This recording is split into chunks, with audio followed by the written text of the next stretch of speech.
Carter, always a good Samaritan, didn't think twice before helping a young hitchhiker named Avery get home safely.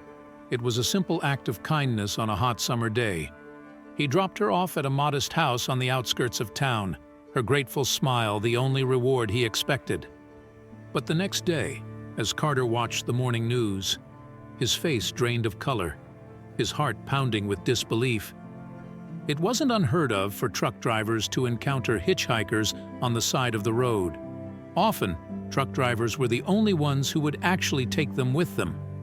So when Carter saw a girl at the side of the road, not looking older than 12, he knew he couldn't drive past her.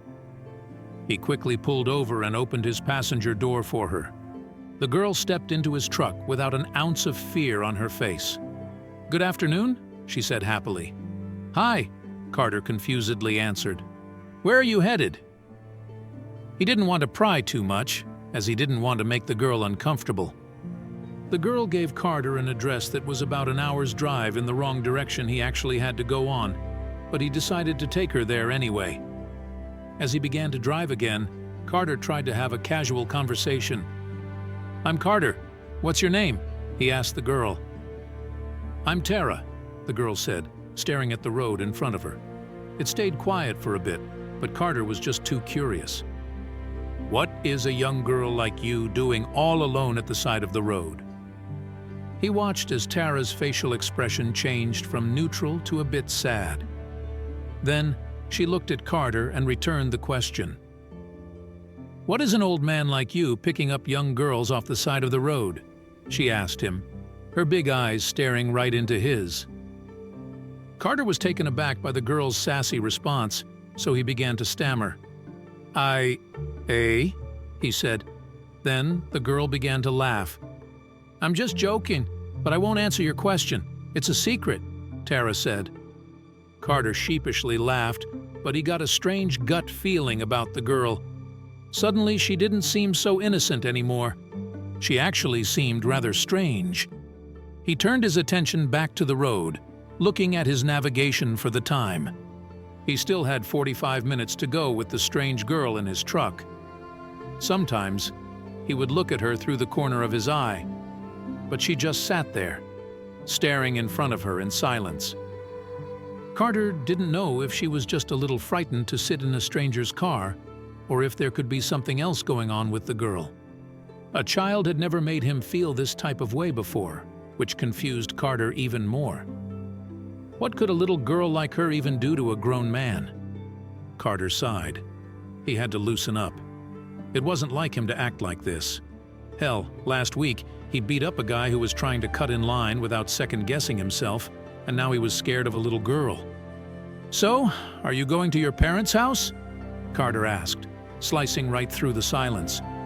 The little girl seemed to startle a little from his sudden question. No," she said. "Nothing more, nothing less." Then it was back to silence. Carter was done with the one-way conversation, so he turned on the radio and listened to music for the rest of the drive. Finally, they arrive at a house, modest house.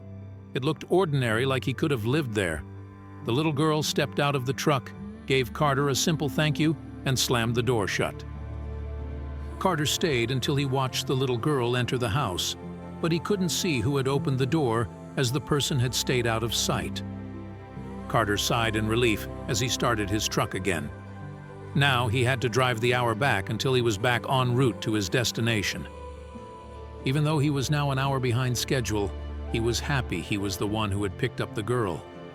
He couldn't imagine how wrong this could have gone for her if someone else stopped before he did. While on his drive back, Carter couldn't stop thinking about the girl. She had left a mark on him, and he couldn't seem to get rid of it. He turned on the radio again, hoping it would distract him a bit. Sadly, the news was on instead of a song. "The police are looking for," the news anchor said, but Carter never liked to listen to the news, so he zapped. He wouldn't make it to his destination for another 12 hours, so he had to find a place to sleep. He knew there was a truck stop in a couple of hours, so he decided to keep driving and stop there to sleep before he would resume his journey the next day. That night, Carter was tormented with nightmares. Around 4 in the morning, Carter woke up to police sirens rushing by. He was sleeping inside his truck at the side of the highway so that he could hear everything outside. Normally, he was a vast sleeper, but anyone would have woken up by the sound of 10 police cars rushing by. It seemed like it would never end. After Carter finally dropped off the cargo he was transporting, he made his way home. Totally exhausted, he sat down on the couch, a beer in one hand and a slice of pizza in the other. He turned on the TV, hoping one of his favorite shows was on.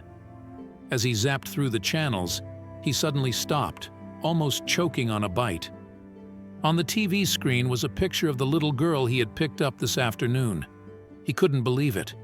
He quickly turned up the TV volume to hear everything loud and clear. Sadly, the news broadcast was at its end, and all he could hear was, "If you know anything, call this number," followed by a phone number. With a quick grab for a pen, Carter scribbled down the number before it could vanish. His mind raced, thoughts tumbling over each other. What had happened to Avery since he last saw her? Why was her face on the news?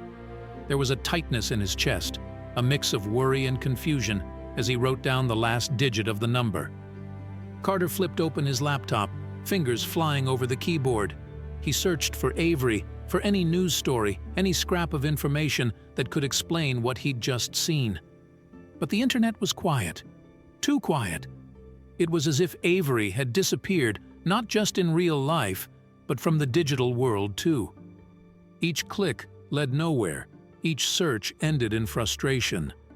Not giving up just yet, Carter dived deeper into the web. Social media, news archives, even missing person databases. He checked them all. But it was like Avery had vanished into thin air. No posts, no news articles, nothing. It was puzzling, maddening. How could a girl on the news, just an hour ago, leave no trace behind online? Staring at the blank screen, Carter's worry for Avery deepened. The silence of the internet was loud in his ears. With every dead end, his determination grew. Something was off, and he couldn't shake the feeling that Avery needed his help. He couldn't just sit back. He had to do something. The mystery of Avery's sudden appearance on the news tugged at him, refusing to let go. Carter paced the room, the number burning a hole in his pocket. To call or not? He wanted to help Avery, but what if it dragged him into trouble? The choice felt heavy, loaded with consequences he couldn't predict. His mind was a battleground of what-ifs, each scenario playing out with a different ending, but none of them had a happy one. He sat down, lost in thought, replaying his time with Avery. She had seemed so at ease, so unlike the girl in the urgent news clip. How could the two images of her be reconciled? The more Carter thought, the deeper the mystery seemed. It was a puzzle with pieces that didn't fit, and he felt caught in the middle, unsure of his next move. The idea of reaching out to a friend crossed his mind. Maybe talking it through would help clear the fog. But who would understand? Who could guide him through this labyrinth without judging? The risk of involving someone else weighed on him, adding another layer of complexity to his dilemma. Yet, the need for a sounding board, for someone to bounce his thoughts off, was undeniable.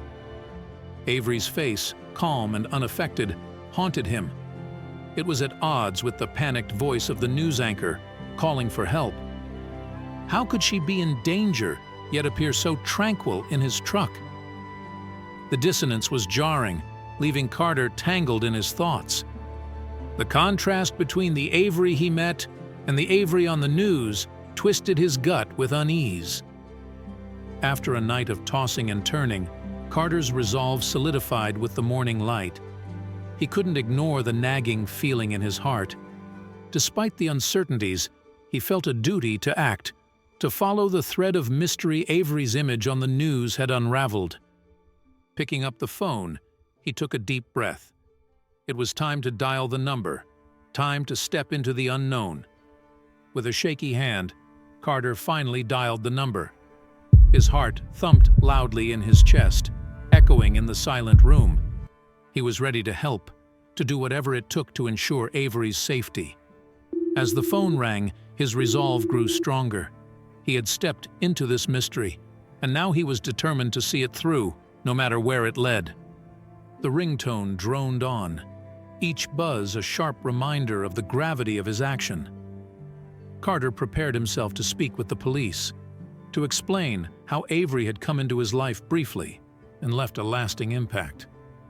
He rehearsed what he would say, hoping to provide some clue, some piece of information that could help bring her back safely. But when the call was answered, it wasn't the official tone of an officer that greeted him. It was a voice cold and stern, cutting through Carter's prepared speech before it could even begin. The unexpected harshness caught him off guard, freezing the words in his throat. This wasn't the call he had braced for. Carter's attempt to explain was cut short. "We know where you are," the voice hissed through the phone, and then total silence. The line went dead. The abrupt end to the call sent a shiver down Carter's spine. It was a threat, plain and simple, and it made his blood run cold. The message was clear: he was being watched. The phone slipped from Carter's numb fingers, clattering on the table. He sat frozen, the warning echoing in his mind. The danger he had sensed was real, and now it was close, perhaps closer than he had imagined. Fear gripped him, a visceral, tangible thing. He realized then that he was in deeper waters than he had thought, caught in a current he could not control. After the call ended, Carter sat in stunned silence. His mind raced, trying to piece together who could have issued such a chilling threat. The voice was unfamiliar, its tone filled with a severity that made his stomach churn. Who was watching him? And how had they connected him to Avery so quickly? The questions swirled, each one deepening the mystery and his sense of dread. The threat on the phone transformed Carter's worry into tangible fear. The idea of being watched, of being tracked because of his brief encounter with Avery, felt like a vice tightening around him. He had wanted to help, but now his involvement seemed to place him in the crosshairs of an unknown danger. The reality of his situation settled heavy on his shoulders, a burden he hadn't anticipated. Paranoia crept in, coloring Carter's thoughts and actions. He double-checked his locks, glanced over his shoulder, and jumped at every unknown noise. How could he protect himself from a threat he couldn't see, from a danger he didn't understand? The need for security became paramount, driving him to consider measures he'd never thought necessary before. The voice haunted him, a constant reminder of the threat lurking just out of sight. Carter felt exposed, vulnerable in a way he never had before. The feeling of being watched was pervasive, following him as he moved through his day. Every shadow seemed sinister, every phone call a potential new warning. The world felt smaller, the walls closing in as the unseen presence loomed over him. Despite the fear, or perhaps because of it, Carter's resolve hardened. He couldn't live under the shadow of this threat, jumping at shadows and fearing unknown enemies. Finding Avery and understanding the connection seemed like the only path forward. It was a risk, but Carter felt it was one worth taking. To dispel the fear, to confront the threat head-on, he needed answers, and Avery was the key.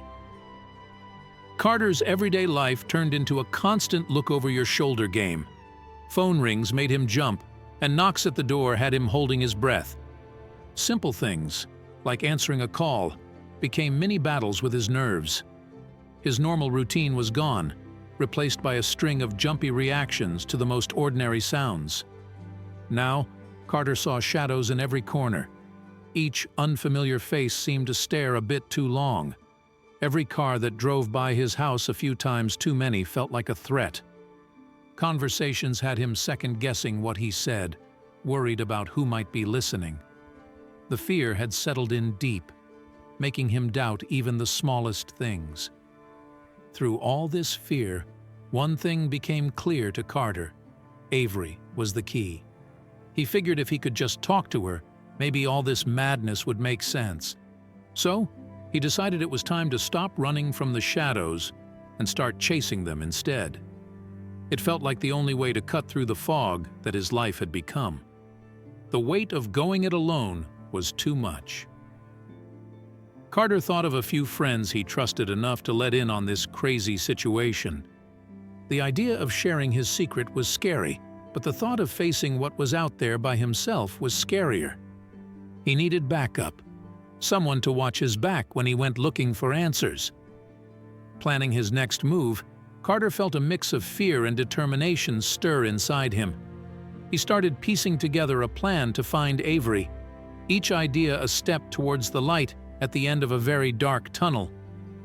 Despite the danger, he couldn't shake the feeling that this was what he had to do. Finding Avery was the first real goal he'd had in days, and he clung to it. Carter packed his car with a few essentials, his mind racing with what he might find. He needed answers, and the only way was to go back to where it all started: Avery's house. It felt like gearing up for a battle, one he never expected to fight. The drive ahead loomed large, but so did his need to understand what was happening. The drive felt longer than before, each mile stretching out as Carter turned everything over in his mind. What was waiting for him at Avery's house? What would he say? The road hummed beneath the tires, a steady reminder that he was moving closer to… what? Answers, hopefully. With each passing sign, his resolve firmed up. He needed to know, no matter what. Pulling up to Avery's house hit Carter with a weird sense of déjà vu. It looked just like it had that day. Quiet, ordinary, hiding whatever secrets lay inside. His heart was racing, but he felt a solid determination underneath. This was it. He was here for answers, and he wasn't leaving until he got them. Time to face the music, whatever tune it played. Standing in front of the door, Carter's confidence wavered for a second. This was the big moment. Behind this door, there could be answers or more questions. He could be walking into a mess. Taking a deep breath, he reminded himself why he was here. For Avery, for answers, for himself. It was now or never. Finally, he knocked. The sound seemed to echo around the quiet street, marking the point of no turning back. His heart thudded loud in his chest, each beat a reminder that he was right in the thick of it now. Ready or not, he was about to find out what was on the other side of that door. Carter stood tall, waiting for it to open. Carter stood there, his heart doing somersaults. The wait felt endless, each second stretching longer than the last. He could almost hear the tick-tock of an invisible clock, loud in the silent air. Waiting for that door to open was like waiting for a storm to hit. Scary, but somehow exciting. He just stood there, not sure if he was ready for what was coming. The door creaked open slowly, like a scene from a movie, unveiling not the sight Carter had braced himself for, but something entirely unexpected. There, in the doorway, stood a figure that seemed to pull the mystery deeper, throwing Carter's expectations out the window. His eyes widened, taking in the person before him, his mind racing to make sense of it all. Carter's surprise turned to shock as he recognized the person standing in the doorway. The news anchor from TV. "Why are you here?" Carter thought, but the question just hung in his head, unasked. The confusion was overwhelming. His brain was trying to catch up with his eyes, leaving him standing there, mouth slightly open, totally thrown off by this curveball. Without a word, the news anchor motioned for Carter to come in. That simple gesture was weirdly comforting, but also made Carter's stomach twist a bit more. It was like being invited to step off a cliff. You kind of want to see what's at the bottom, but you also know it might not be a soft landing. Still, Carter couldn't just turn around now. Carter took a step forward, feeling like he was crossing into another world. Every inch forward was heavy with a mix of dread and need to know. He was inside now, the door shut behind him, the story waiting to unfold. Whatever was going to come out of this, Carter was in too deep to back out. This was it, the moment of truth. The news anchor, in casual home clothes, was a stark contrast to his on-air persona. "Didn't expect me to wear a tie at home, did you?" he joked. But his smile didn't reach his eyes. It was clear. This was a man carrying a heavy burden, far away from the confidence he exuded on television. "As much as I wish it were different, Avery's story isn't just a simple case of running away," the anchor started, his voice faltering. Carter listened, the pieces clicking together. "We've been living in a shadow, hiding from threats you wouldn't believe," he continued, painting a picture far more complex and dangerous than Carter could have imagined. "It all started with a message," the anchor explained, "a warning that turned our lives upside down." Carter could hardly wrap his head around it. Threats against a child, a father's desperate act to protect her. It was like something out of a nightmare. "I had to make her disappear," he admitted, the weight of his decision heavy in his voice.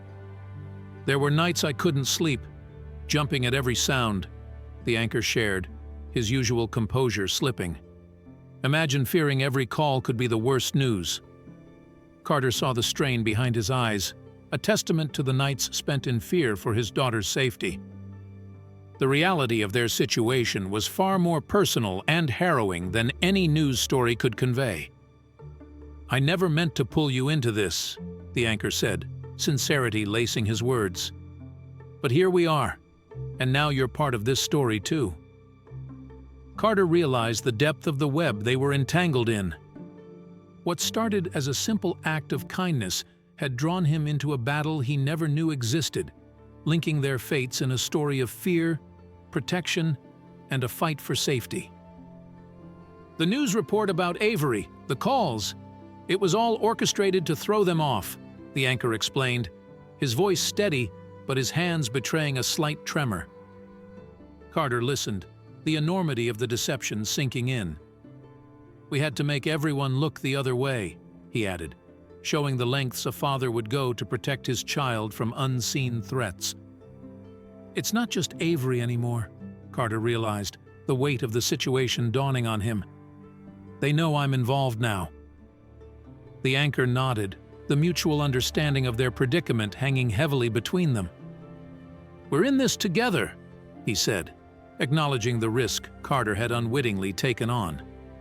The shared danger forged an unexpected alliance, born of necessity and the instinct to protect. Sitting together, the reality of their situation became clear. They were under siege, bound by the threat against Avery. "This isn't how I imagined our paths would cross," the anchor mused, a wry smile flickering. Carter couldn't help but agree. The connection, formed under the pressure of a gang's vendetta, felt like a makeshift shield against the uncertainty that loomed over them. As the hours ticked by, the tension in the room grew. "Now, we wait," the anchor said, his gaze fixed on the silent phone. Carter felt the anxiety bubble up, the inactivity a stark contrast to the turmoil inside him. They exchanged stories of fear and fleeting hopes, a way to distract from the helplessness that threatened to overwhelm them as they awaited a sign of intervention. In the quiet moments, Carter's thoughts drifted to how a simple gesture of kindness had spiraled into a confrontation with a hidden world of danger. "Never thought my life would turn into a thriller," he half joked, trying to lighten the mood. The anchor offered a weary chuckle in response. Both understood the gravity of their situation, caught in a storm they could neither predict nor control, waiting for a break in the clouds. As the night wore on, Carter and the anchor found themselves in deep conversation, sharing bits of their lives far removed from the shadow of danger. "In another life we could have been friends," Carter said, half smiling. The anchor nodded. "Under different stars, perhaps." Their laughter, rare and fleeting, echoed softly, a reminder of the humanity behind the headlines and the crisis at hand. Carter couldn't help but admire the anchor's unwavering determination. "You've done everything possible for Avery," he observed, the respect evident in his voice. The anchor, looking weary but resolute, responded, "You find strength you didn't know you had when it's for your child." It was a lesson in resilience in the face of unimaginable threats that Carter would not soon forget. In the darkest hours, moments of hope flickered between them. They spoke of after this is over, daring to dream of calm after the storm. "Maybe we'll all have a normal day again," Carter mused, trying to picture a future without fear. The anchor smiled. "A day without looking over our shoulders." It was a fragile hope, but it was theirs to hold on to. As dawn crept through the curtains, its light seemed to carry the promise of an end to their nightmare. "It's almost over," the anchor said, his voice tinged with both exhaustion and relief. The thought of the gang being apprehended, of Avery safe and the threat dissolved, lent them strength as they faced the new day. The first rays of sunlight felt like the beginning of an answer, a signal that resolution was on the horizon. The news of the gang's arrest spread through the room like a long-awaited breeze. Carter and the anchor shared a look of profound relief, a silent acknowledgement that their shared nightmare was finally over. "It's done," the anchor sighed, the tension melting from his shoulders. The relief was palpable, a tangible thing that filled the space between them, sealing the end of their ordeal. Carter gathered his things, the weight of the last few days pressing down on him one last time. He paused at the door, looking back at the anchor, a man who had been a stranger and had become an unexpected ally. "This was quite the journey," Carter said, a hint of a smile breaking through. It was time to step back into his life, but he was changed forever. The anchor stepped forward, extending his hand. "I can't thank you enough, Carter. You've done more than you'll ever know."